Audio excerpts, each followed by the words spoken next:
Hai hai hai, kembali lagi bersama saya Ede. Di video kali ini saya akan membahas alur film Pengabdi Setan yang rilis pada tahun 2017. Film ini berkisah tentang keluarga yang beranggotakan ayah, ibu, dan 4 anaknya. Sejak ibunya sakit, mereka membutuhkan uang yang banyak untuk biaya pengobatan. Setelah menguras uang cukup banyak, mereka menjual rumah dan pindah menuju rumah nenek di sebuah desa. Ibu sakit selama 3,5 tahun tanpa jelas penyebabnya. Keuangan mereka dari hari ke hari semakin mengkhawatirkan.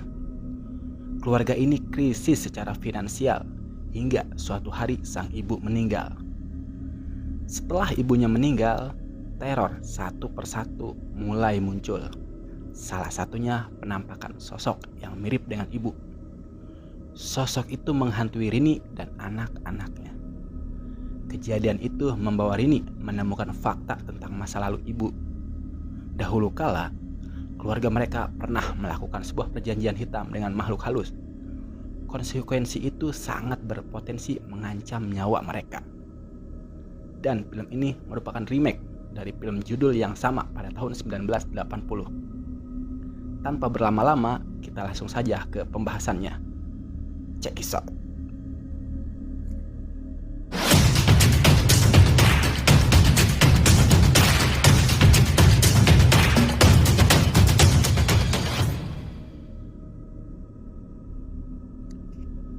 Film dibuka dengan menampilkan seorang wanita bernama Rini yang sedang meminta hak royalti untuk penjualan album ibunya kepada produser perusahaan rekaman.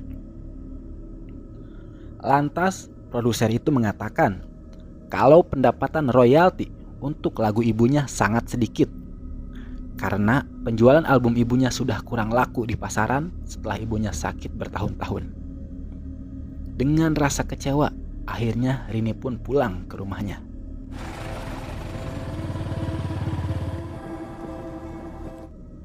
Sesampainya di rumah, Rini langsung menemui bapaknya yang sedang memperbaiki kursi di belakang rumah.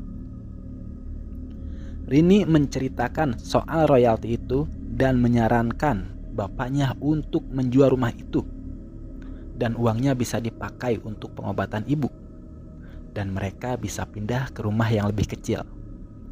Tapi bapaknya tidak setuju dan berkata kalau ini rumah nenek, bukan rumah mereka. Kemudian Rini masuk ke kamar ibunya karena mendengar suara lonceng ibunya. Di kamar terlihat ibunya sedang ketakutan, seperti melihat sesuatu dan terus menatap ke atas. Rini pun heran dan melihat ke atas tapi tidak ada apa-apa. Malam harinya, bapak sedang duduk di teras seperti sedang menunggu seseorang. Tidak lama kemudian, datanglah Tony yang baru pulang dari sekolah dan memberikan kunci motor kepada bapaknya karena motornya Tony akan dijual untuk kebutuhan mereka sehari-hari. Bapak pun meminta maaf kepada Tony karena motornya dijual. Kemudian Rini menyuruh Tony untuk melihat keadaan ibunya di kamar. Saat Tony sedang menyisir rambut ibunya, Tony heran karena rambut ibunya rontok. Dan tiba-tiba jendela terbuka sendiri. Kenapa? Tony segera menutup jendela itu. Saat sedang menutup jendela, ibu melihat ke arah Tony seperti melihat sesuatu. Kemudian Tony berkata kalau dia akan mencarikan obat untuk rambut ibunya agar tidak rontok. Kemudian Tony keluar.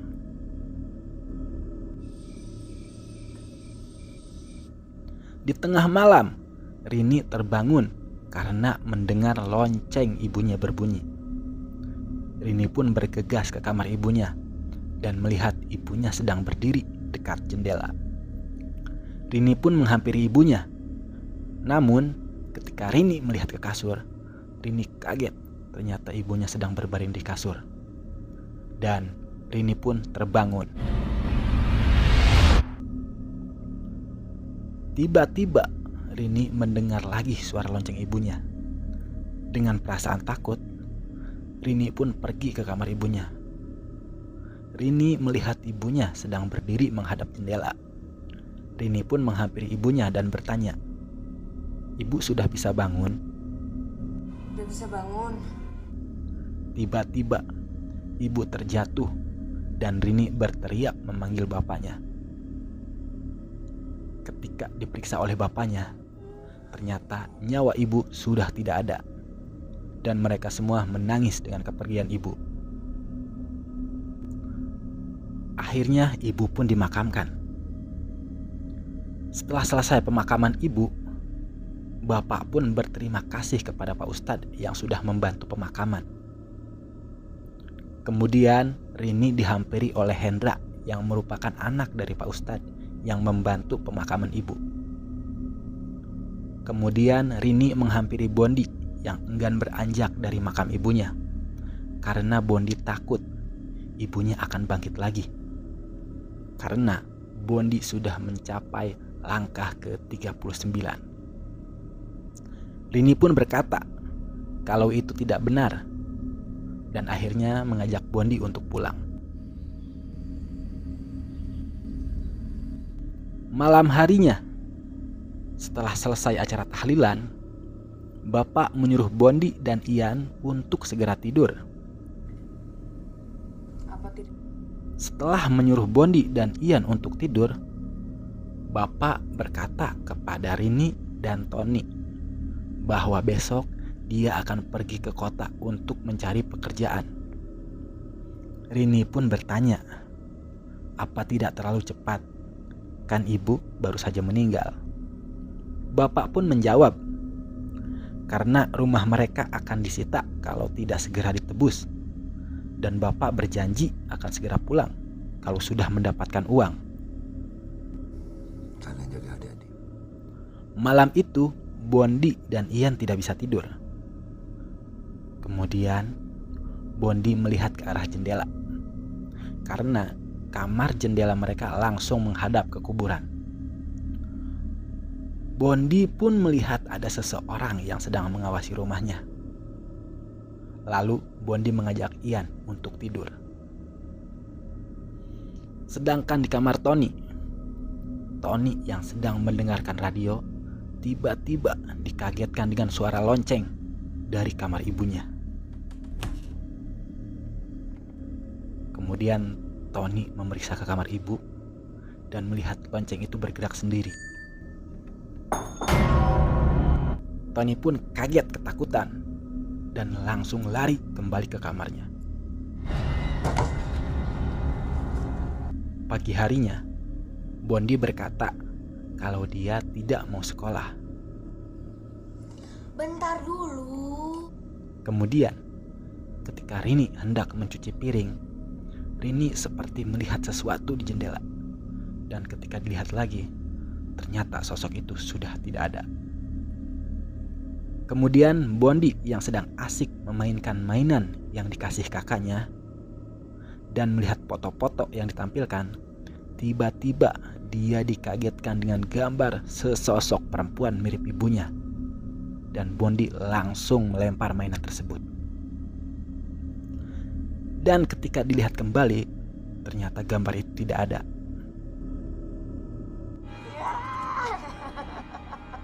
Malam pun tiba. Saat Tony sedang mendengarkan radio, Tony heran karena gelombang radio berpindah dengan sendirinya. Dan Tony pun mendengar nama dia dipanggil di radio tersebut.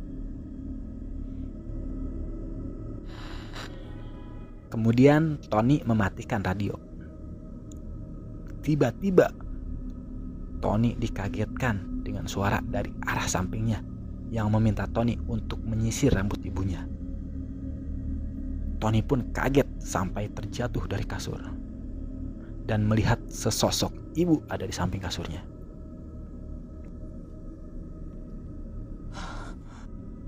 Sementara itu, Ian membangunkan Bondi untuk menemaninya buang air kecil. Tapi Bondi tidak mau bangun. Akhirnya Ian pergi sendiri.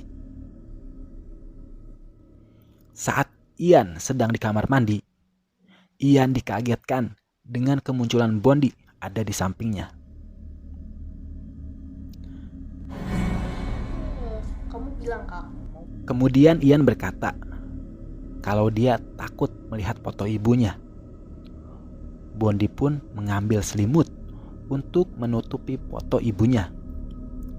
Saat melemparkan selimut itu, mereka kaget karena selimut itu seperti menutupi manusia. Mereka berdua pun lari sambil berteriak dan membangunkan Rini. Rini pun langsung lari ke arah mereka. Dan Bondi bercerita kalau dia melihat hantu. Sementara itu, si nenek sedang menulis surat untuk seseorang sambil diliputi rasa cemas, takut, dan was-was. Pagi harinya, Tony datang ke kuburan ibunya sambil membawa lonceng dan sisir dan menguburnya di kuburan ibunya. Di tempat lain, Hendra yang sedang bersama Rini menceritakan sesuatu hal yang ganjil ketika pemakaman ibunya. Hendra melihat perempuan sedang berada di makam ibunya. Hendra mengira kalau itu penduduk setempat. Tapi Hendra yakin kalau perempuan itu bukan manusia. Dan ternyata kekhawatiran Hendra terbukti. Karena saat Hendra melewati rumah Rini, Hendra melihat wanita itu ada di jendela kamar ibunya Rini. Rini pun bertanya seperti apa wajahnya. Hendra pun menjawab wajahnya mirip ibunya Rini. Dan Hendra pun menyarankan agar Rini dan keluarganya untuk segera pindah dari rumah itu. Menurutku kalian harus pindah. Sementara itu di rumah, si nenek sedang berusaha untuk berdiri dari kursi rodanya dengan ekspresi wajah seperti ketakutan.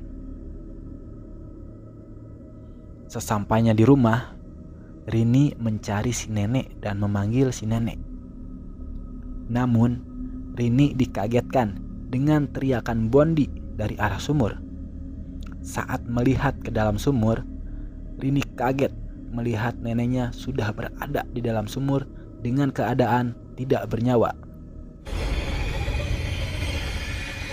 Akhirnya warga pun datang ke rumah Rini untuk membantu Rini dan mengangkat mayat si nenek dari sumur dan memakamkannya.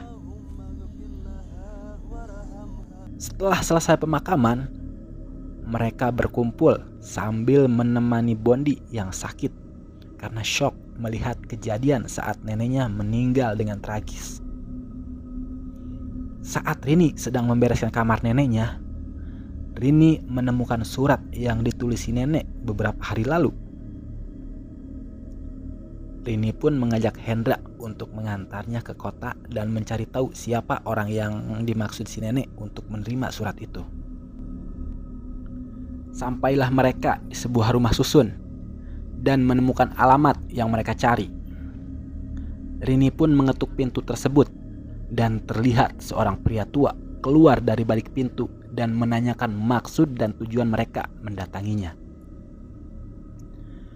Pria tersebut adalah Budiman. Dia merupakan teman dekat dari neneknya Rini waktu dulu. Dan Rini pun menyampaikan maksud kedatangannya dan memberikan surat yang ditulis neneknya kepada pria itu. Namun sebelum surat itu diposkan, neneknya sudah meninggal terlebih dahulu. Teror apa lagi yang akan dialami Rini? Akankah Rini dan adik-adiknya selamat dari teror hantu ibu? Kita lanjut ke part 2.